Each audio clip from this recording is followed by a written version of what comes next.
ಇಲ್ಲ ಅಣ್ಣ, ಅವನು ಯಾವತ್ತೂ ಉದ್ಧಾರ ಆಗಲ್ಲ. ಈ ವಿಷಯ ಮೊದಲು ನಾನು ಗೌತಮ್ ಹತ್ರ ಹೇಳ್ಬಿಟ್ಟು. ಸಿಸ್ಟರ್ ಇರು. ಎಲ್ಲಿ ಕೊಟ್ಟಿದ್ಯಾ? ಏನ್ ಮಾಡಕ್ ಕೊಟ್ಟಿದ್ಯಾ? ಗೌತಮ್ ಮುಖದಲ್ಲಿ ಸಮಾಧಾನ ಇದೆ, ಭೂಮಿಕನ ಮುಖದಲ್ಲಿ ನಗು ಇದೆ, ಮಕ್ಕಳು ಚೆನ್ನಾಗಿ ಆಟ ಆಡ್ತಾ ಇದ್ದಾರೆ. ಈ ಮನೆ ನೆಮ್ಮದಿನ ಹಾಳು ಮಾಡಬೇಕು ಅಂತ ಹೊರಟಿದ್ಯಾ ಸಿಸ್ಟರ್? ಹಾಗಂತ ನಾನು ಸುಮ್ಮನೆ ಇರ್ಬೇಕಣ್ಣ? ನಾವು ಸುಮ್ಮನೆ ಇದ್ರೆ ನಮ್ಮ ಕೈಯಲ್ಲಿ ಏನೂ ಆಗಲ್ಲ ಅಂತ ಅವ್ನು ಪದೇ ಪದೇ ಇದೇ ಥರ ಮಾಡ್ತಾ ಇರ್ತಾನೆ. ಅವನಿಗೆ ಬುದ್ಧಿ ಕಲಿಸ್ಬೇಕಣ್ಣ, ಇಲ್ದಿದ್ರೆ ಈ ಜನ್ಮದಲ್ಲಿ ಅವನಿಗೆ ಬುದ್ಧಿ ಬರಲ್ಲ. ಅಯ್ಯೋ ಸಿಸ್ಟರ್, ನನ್ನ ಮಾತು ಕೇಳೋ ಬೇಡ. ಅಂದ್ರೆ ಅವನಿಗೆ ಬುದ್ಧಿ ಕಲ್ಸೋದು ಬೇಡ ಅಂತೀಯಾ? ನೋಡೋಣ, ನಾವೇನು ಮಾಡದೇ ಇದ್ರೆ ಅವ್ನು ಪದೇ ಪದೇ ಇದೇ ಥರ ಮಾಡ್ತಾನೆ ಇರ್ತಾನೆ. ಅಯ್ಯೋ ಸಿಸ್ಟರ್, ನನ್ನ ಮಾತೇ ನಿನಗೆ ಅರ್ಥ ಆಗ್ತಾ ಇಲ್ವಲ್ಲ. ಅವನಿಂದ ನಾನು ಪಟ್ಟ ಹಿಂಸೆ, ಅವನು ನನಗೆ ಕೊಟ್ಟ ಕಾಟ, ಮಿಂಚಿನ ಗೌತಮಿಂದ ದೂರ ಮಾಡಿದ್ದು ಎಲ್ಲ ನನಗೆ ಗೊತ್ತಿದ್ದು. ಯಾಕೆ ಹೇಳಲಿಲ್ಲ ಅಂತ ನೀನು ಕೇಳ್ತೀಯಲ್ಲ, ಅದಕ್ಕೆ ನಿನ್ನ ಹತ್ರ ಎಲ್ಲವನ್ನೂ ಹೇಳ್ಕೊಂಡೆ. ಪಾರ್ಥನು ಕೇಳಿದೆ ನನ್ನ ಹತ್ರ, ಮಾವ ಯಾಕೆ ಸುಮ್ಮನಿದ್ದೀರಿ ಅಂತ. ನಾನು ಹೇಳಿದೆ, ಪಾರ್ಥ ಹೇಳಿದ್ರೆ ತೊಂದರೆ ಆಗುತ್ತೆ ಮನೆಗೆ, ಅದಕ್ಕೆ ನೀನು ಸುಮ್ಮನಿದ್ ಬಿಡು, ಏನು ಹೇಳಕ್ ಹೋಗ್ಬೇಡ ಅಂತ ಹೇಳಿದೆ. ಏನನ್ನು ನೀನು ಇಷ್ಟೆಲ್ಲ ಆದ್ರೂ ಅವನ ಮೇಲೆ ನೀನು ಇನ್ನೂ ಸಾಫ್ಟ್ ಕಾರ್ನರ್ ಇದೆಯಾ?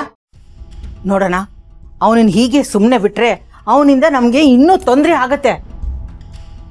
ಅವನೇನಾದ್ರೂ ಪದೇ ಪದೇ ಮಾಡ್ತಾನೆ ಇರ್ತಾನೆ, ಅದು ನೆನಪಿರ್ಲಿ ನಿನಗೆ. ಈಗಾಗಲೇ ಅವನಿಂದ ನಾವು ಎಷ್ಟು ನೋವು ತಿಂದಿದೀವಿ ಅಂತ ಅರ್ಥ ಆಗಲ್ವಾ ನಿನಗೆ? ಅರ್ಥ ಆಗತ್ತೆ. ಆದ್ರೆ ಈಗ ಅವನ ಮನಸ್ಸಲ್ಲಿ ಏನು ಹುಚ್ಚೋ, ಏನು ಹಠನೋ, ಏನು ದ್ವೇಷನೋ, ಏನು ಕೋಪನೋ ಯಾರಿಗೆ ಗೊತ್ತು. ಇದು ಹಿಂಗೆ ಇರುತ್ತೆ, ಮುಂದೆ ಹೋಗ್ತಾ ಹೋಗ್ತಾ ಎಲ್ಲ ತಣ್ಣಗಾಗತ್ತೆ. ನಿನಗೊಂದು ಮಾತು ಗೊತ್ತಿಲ್ವಾ? ಕಾಲಾಯ ತಸ್ಮೈ ನಮಃ ಅಂತ. ಕಾಲ ಎಲ್ಲರನ್ನು ಮೆತ್ತಗೆ ಮಾಡುತ್ತೆ, ಆಗ ಅವನು ತಣ್ಣಗಾಗ್ತಾನೆ. ಆಗ ಅವನಿಗೆ ಗೊತ್ತಾಗುತ್ತೆ ಸಿಸ್ಟರ್, ನಾನು ಏನೇನು ಕಳ್ಕೊಂಡೆ, ಯಾರ್ಯಾರಿಗೆ ಹಿಂಸೆ ಕೊಟ್ಟೆ, ಏನೆಲ್ಲ ನಷ್ಟ ಮಾಡಿಕೊಂಡೆ ಅಂತ. ಈಗ ನಾವು ಏನೇ ಹೇಳಕ್ ಹೋದ್ರೂ ಅವನ ಒಳಗೆ ಇಳಿಯಲ್ಲ, ಅದು ದ್ವೇಷವಾಗಿ ಕನ್ವರ್ಟ್ ಆಗುತ್ತೆ. ಸ್ವಲ್ಪ ಹೊತ್ತು ಸುಮ್ಮನಿರು. ಯಾಕಾದ್ರೂ ಹೀಗಾದ್ನು ಅವನ ಜೀವನದಲ್ಲಿ ಯಾವತ್ತೂ ಉದ್ಧಾರ ಆಗದೇ ಇಲ್ಲ ಅಂತ ಅನ್ಸುತ್ತೆ. ಏನೇ ಆಗಲಿ, ಇದೇ ಲಾಸ್ಟ್ ಅಣ್ಣ. ಇನ್ನು ಮುಂದೆ ಅವನಿಂದ ನಮ್ಗೇನಾದರೂ ತೊಂದರೆ ಆದರೆ ನೀನು ಅವನ ಪರ ವಹಿಸ್ಕೊಂಡು ಮಾತಾಡಬಾರ್ದು, ನನ್ನೇನೋ ತಡಿಕೊಡ್ದು. ನಾನೆಲ್ಲ ವಿಷಯ ಗೌತಮ್ ಹತ್ರ ಹೇಳ್ತೀನಿ, ನಾನು ಯಾರ ಮಾತು ಕೇಳಲ್ಲ, ನಿನ್ನ ಮಾತು ಕೇಳಲ್ಲ. ಸರಿನಮ್ಮ, ಸರಿ, ಸಮಾಧಾನ ಮಾಡ್ಕೋ. ಈಗ ಮನೇಲಿ ಎಲ್ಲರೂ ಸಂಭ್ರಮದಲ್ಲಿದ್ದಾರಲ್ವಾ. ಎಷ್ಟೋ ವರ್ಷ ಆದಮೇಲೆ ಈ ಮನೆ ಏನು ಕಳ್ಕೊಂಡಿತ್ತಲ್ಲ, ಅದು ನಿಧಾನಕ್ಕೆ ವಾಪಸ್ ಬರ್ತಾ ಇದೆ. ದೇವ್ರೆಲ್ಲವನ್ನು ಕೊಡ್ತಾ ಇದ್ದಾನೆ. ಗೌತಮ್ ನಗ್ತಾ ಇದ್ದಾನೆ, ಭೂಮಿಕೆ ಸಂತೋಷದಿಂದಿದ್ದಾಳೆ, ಮಕ್ಕಳು ಮನೆ ತುಂಬ ಆಟ ಆಡ್ಕೊಂಡು ಖುಷಿಲಿದ್ದಾರೆ. ಈ ನೆಮ್ಮದಿನ ನಾವು ಹಾಳು ಮಾಡಬಾರ್ದಲ್ಲಮ್ಮ. ನೋಡು, ಇನ್ನೊಂದು ದಿನ ಸಂದರ್ಭ ಬಂದೇ ಬರುತ್ತೆ, ಅಲ್ಲಿ ತನಕ ಕಾಯೋಣ. ಆವಾಗ ಎಲ್ಲವನ್ನು ಹೇಳೋಣ, ಏನು ಮಾಡಬೇಕು ಅಂತಿದ್ಯೋ ಮಾಡು. ಆದರೆ ಈಗ ಬೇಡ, ಈ ಸಂಭ್ರಮನ ಹಾಳು ಮಾಡೋದು ಬೇಡ. ಸರಿ, ಆಯಿತು, ನೀನು ಹೇಳ್ದಂಗೆ ಮಾಡ್ತೀನಿ. ಸದ್ಯಕ್ಕೆ ಈ ವಿಷಯ ಯಾರ ಹತ್ರನೂ ಹೇಳಲ್ಲ. ಸಿಸ್ಟರ್, ನನಗೆ ದೇವಸ್ಥಾನಕ್ಕೆ ಹೋಗಿ ಅರ್ಚನೆ ಮಾಡಿಸಿ ದೇವ್ರ ಮುಂದೆ ನಿಂತು ಈ ತುಂಬಿದ ಮನೆಗೆ ಏನೂ ತೊಂದರೆ ಆಗಬಾರ್ದು, ಎಲ್ಲರೂ ಸಹಮತದಿಂದ ಸಹಬಾಳ್ವೆ ಬಾಳ್ಬೇಕು ಅಂತ ಪ್ರಾರ್ಥನೆ ಮಾಡ್ಕೊಂಬರ್ತೀನಮ್ಮ. ನೀನು ಬಾ, ಹೋಗೋಣ. ಇಲ್ಲಣ್ಣ, ನೀನು ಹೋಗ್ಬಿಡ್ವಾ, ನಾನು ಇಲ್ಲೇ ಇರ್ತೀನಿ. ಸಿಸ್ಟರ್, ಹೇಳಿದ ನೆನಪು, ಒಂದು ಸಣ್ಣ ವಿಷಯನೂ ಗೌತಮ್ ಕಿವಿಗೆ ಬೀಳಬಾರ್ದು, ಸರಿನಾ? ಆಯ್ತು.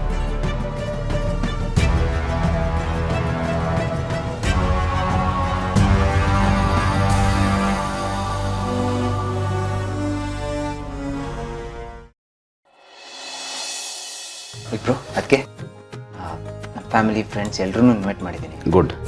ಆ್ಯಂಡ್ ನಮ್ಮ ಆಫೀಸ್ ಕೊಲೀಗ್ಸ್ ಕೂಡ ಬರ್ತಾ ಇದ್ದಾರೆ. ಆಲ್ಸೋ ಮಿಂಚು ಮತ್ತು ಆಕಾಶ್ ಸ್ಕೂಲ್ ಫ್ರೆಂಡ್ಸ್ನು ಇನ್ವೈಟ್ ಮಾಡಿದ್ದೀನಿ. Very good. ಹಾಗೆ ಆ ಈವೆಂಟ್ ಮ್ಯಾನೇಜರ್ ಟಚಲ್ಲಿ ನೀನೇ ಇರು. ಇಬ್ರು ಅವ್ರು ಎಲ್ಲದನ್ನೂ ರೆಡಿ ಮಾಡಿದ್ದಾರೆ. ಒಂದು ಒಳ್ಳೆ ಕೇಕ್ ಅರೇಂಜ್ ಮಾಡಿದ್ದಾರೆ ಆ್ಯಂಡ್ ಮಕ್ಕಳಿಗೆ ಮ್ಯಾಜಿಕ್ ಶೋ ಇಟ್ಕೊಂಡಿದ್ದಾರೆ. ಆಮೇಲೆ ಅದೇನೋ ತುಂಬ ದೊಡ್ಡ ಸರ್ಪ್ರೈಸ್ ಇದೆ ಅಂತ ಹೇಳಿದ್ರು. ಏನು ಸರ್ಪ್ರೈಸು? ಗೊತ್ತಿಲ್ಲ ಬಿಗ್ ಬ್ರೋ, ಮೋಸ್ಟ್ಲಿ ತುಂಬ ದೊಡ್ಡ ಸರ್ಪ್ರೈಸೇ ಇರಬೇಕು. ಒಳ್ಳೇದಾಯ್ತು ಬಿಡು, ನಮಗೂ ಅದೇ ಬೇಕು ಅಲ್ವಾ? ಗ್ರ್ಯಾಂಡಾಗಿ ಆಗ್ಬೇಕಷ್ಟೇ. ಹೌದು ಬಿಗ್ ಬ್ರೋ, ಒಟ್ಟಿನಲ್ಲಿ ಮಕ್ಕಳ ಮುಖದಲ್ಲಿ ಖುಷಿ ಇದ್ರೆ ಅಷ್ಟೇ ಸಾಕು. ಅಷ್ಟೇ ಪಾರ್ಥ. ಪಾರ್ಥ, ಮಾವ ಸಿಕ್ಕಿದ್ರಾ? ಕೇಳಿದ್ಯಾ ಇಷ್ಟು ದಿವಸ ಎಲ್ಲಿದ್ರು, ಏನು ಮಾಡ್ತಾ ಇದ್ರು ಅಂತ? ಬಿಗ್ ಬ್ರೋ, ಅವರು ನನ್ನ ಹತ್ರ ಅದನ್ನೇ ಹೇಳಿದ್ರು. ಅಯೋಧ್ಯೆ ಕಾಶಿಗೆ ಹೋಗಿದ್ರಂತೆ. ಅವ್ರು ಹೋಗಿದಂತೂ ನಿಜ. ಇವನ್ ಮಿಂಚು ವಿಷಯನೂ ಅಲ್ಲಿಂದ ಬಂದಮೇಲೆ ಅವ್ರಿಗೆ ಗೊತ್ತಾಗಿರೋ. ಅಷ್ಟೇ ಹೇಳಿದ್ರಾ? ಇನ್ನೇನು ಹೇಳಿಲ್ವಾ? ಅಲ್ಲ ಅವರು ಬಂದಾಗ ತುಂಬಾ ಟಯರ್ಡ್ ಆಗಿದ್ರು, ಊಟ ತಿಂಡಿನೇ ಮಾಡದೇ ಇರೋ ಆಗಿತ್ತು ಅಲ್ವಾ? ಅಫ್ಕೋರ್ಸ್ ಅದಕ್ಕೆ ಭಾಂಗ್ ವಯಸ್ಸಾಗಿದೆ, ತುಂಬಾ ಟ್ರಾವೆಲ್ ಮಾಡಿದ್ರಲ್ವಾ. ಆ್ಯಂಡ್ ದೇವಸ್ಥಾನದ ಊಟ ಮತ್ತು ನಿದ್ರೆ ಅವ್ರಿಗೆ ಸೆಟ್ ಆಗಿಲ್ಲ, ಅದಕ್ಕೆ ಟಯರ್ಡ್ ಆಗಿದ್ರು ಅಷ್ಟೇ, ಇನ್ನೇನು ಇಲ್ಲ. ಇಲ್ಲಿ ಮಾವ ಕಾಣಿಸ್ತಾ ಇಲ್ಲ. ಬಿಗ್ಬ್ರೋ ಮಕ್ಳ ಹೆಸರಲ್ಲಿ ಅರ್ಚನೆ ಮಾಡಿಸ್ಕೊಂಬರೋಕ್ಕೆ ದೇವಸ್ಥಾನಕ್ಕೆ ಹೋಗ್ಯಾರೆ. ಓ ಬರಲಿ ಬರಲಿ. ಭೂಮಿಕಾ ಮಲ್ಲಿಗೆ ಫೋನ್ ಮಾಡಿದ್ರಾ?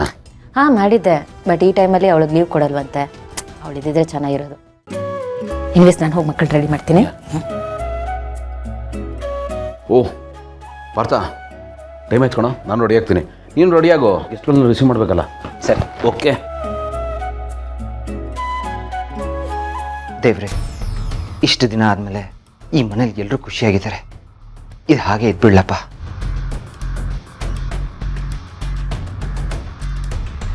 ಮಿಂಚು ಪುಟ್ಟ,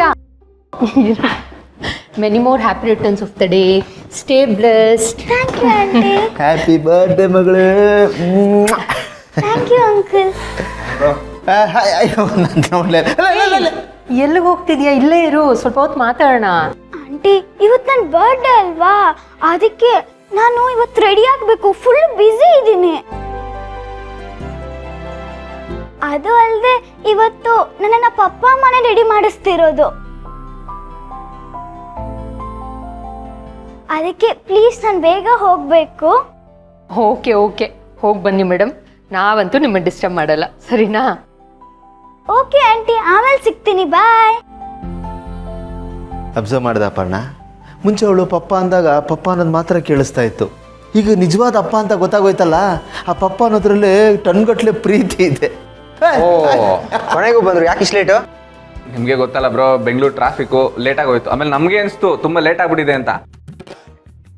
ಹೆಂಗೆ ಅಂದರೆ ಹಳೆ ಫಿಲಮ್ಸಲ್ಲಿ ಪೊಲೀಸವ್ರು ಲಾಸ್ಟಲ್ಲಿ ಬರ್ತಾರಲ್ಲ ಹಂಗೆ. ಆಮೇಲೆ ಅರೇಂಜ್ಮೆಂಟ್ಸ್ ಎಲ್ಲ ಆಗೋಯ್ತಾ, ಇಲ್ಲ ಏನಾದರೂ ಬಾಕಿ ಇದೆಯಾ? ಅಲ್ಲ, ನಮ್ಮದು ಸಹಾಯ ಸಹಕಾರ ಇರಲಿ ಅಂತ ಅಷ್ಟೇ. ಅಯ್ಯೋ ಏನು ಬೇಡ, ಈವೆಂಟ್ ಮ್ಯಾನೇಜ್ಮೆಂಟ್ ಅವರು ಎಲ್ಲದನ್ನೂ ರೆಡಿ ಮಾಡ್ಯಾರೆ, ರಿಲ್ಯಾಕ್ಸ್. ಅಪ್ಪಣ್ಣ ನೋಡ್ದ, ಸೊಸೆ ನೋಡೋಕ್ಕೆ ಅತ್ತೆ ಮಾವ ಆತ್ರವಾಗಿ ಬಂದ್ಬಿಟ್ಟಿದ್ದಾರೆ. ಹಾಂ, ಅವ್ರ ಮುಖ ನೋಡಿದ್ರೆ ನಂಗೆ ಅನ್ನಿಸ್ತಾ ಇಲ್ಲ. ಹೌದಣ್ಣ, ಮಿಂಚು ಇಷ್ಟು ದಿವಸ ಅಣ್ಣನ ಮನೇಲೇ ಇದ್ಲು, ಇವಾಗ ಅವಳು ಸ್ವಂತ ನಮ್ಮ ಅಣ್ಣನ ಮಗಳೇ ಅಂತ ಗೊತ್ತಾದ್ಮೇಲೆ ತುಂಬಾ ಖುಷಿ ಆಗ್ತಿದೆ.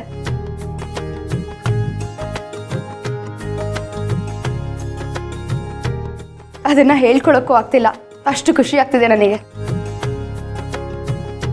ಮೊದಲು ಮಿಂಚನ್ ನೋಡ್ತಾ ಇದ್ವಿ, ಆದರೆ ಇವಾಗ ಮಿಂಚನ್ ನೋಡ್ತಿದ್ರೆ ಅದೇನೋ ಭಾವನೆನೇ ಬೇರೆ. ಅವಳ ಮೇಲಿದ್ದ ಆ ಭಾವನೆಗಳಿದೆ ಅಲ್ವಾ, ಅದಿನ್ನೂ ಜಾಸ್ತಿ ಆಗ್ತಿದೆ. ಸಿಹಿಗೆ ಇನ್ನು ಸ್ವಲ್ಪ ಸಿಹಿ ಮಿಕ್ಸ್ ಆದಂಗೆ ಅಲ್ವಾ? ಹೌದು ಸೃಜನ್ ಅವರೇ, ಇವಳನ್ನ ನೋಡ್ತಿದ್ರೆ ನನ್ನನ್ನೇ ನಾನು ನೋಡ್ಕೊಂಡಂಗೆ ಆಗುತ್ತೆ.